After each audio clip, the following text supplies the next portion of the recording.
With all the weed trucks and imagery all over New York these days, you might think to yourself, hey, is marijuana legal now? Not quite. What these companies are selling is actually something called CBD. It's found in everything from lollipops to lattes, and business is booming. CBD products are part of what is estimated to be a roughly $1 billion industry in the United States, and it's perfectly legal. So what does CBD have that marijuana doesn't?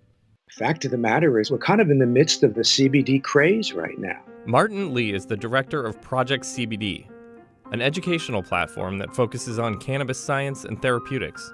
CBD stands for cannabidiol.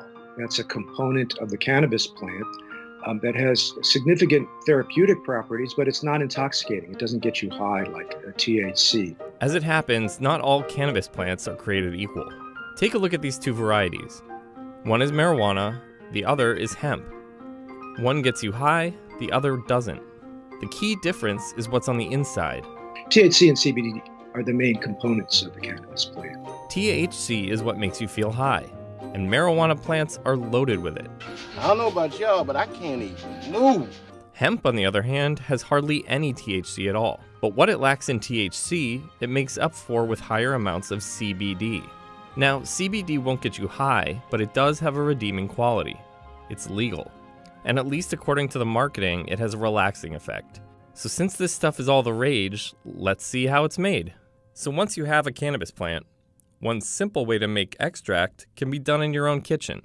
As simple as using olive oil or butter and heating the trim from the plant or a little bit of the green material from the plant. Obviously, that's not very useful for mass industrial production to be cooking up something in your kitchen with butter and cannabis. But the more common way involves a specialized, complex machine.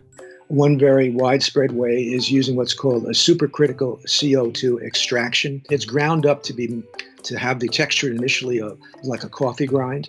And it's poured into vessels, literally, of a supercritical CO2 machine. It will stay in that machine for upwards to 24 hours under different pressures and temperatures at different times of the extraction process.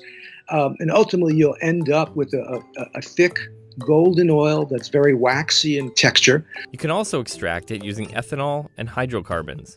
You can find this oil in a number of different products these days. It can be administered in various different forms. It might be ingested, it might be applied topically. They even have CBD oil products for your pets.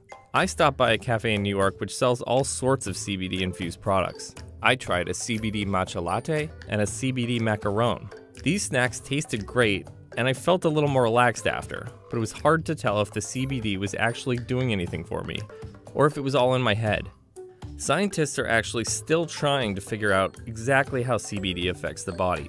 So there really is a scientific basis for understanding why CBD can work, but we're still really a long way of mastering the hows. Still, CBD may have more benefits than just a relaxing afternoon. Some initial studies have shown that CBD can help with a number of different medical conditions. In fact, in June 2018, the FDA approved the first CBD drug, Epidiolex, which is used to treat epilepsy.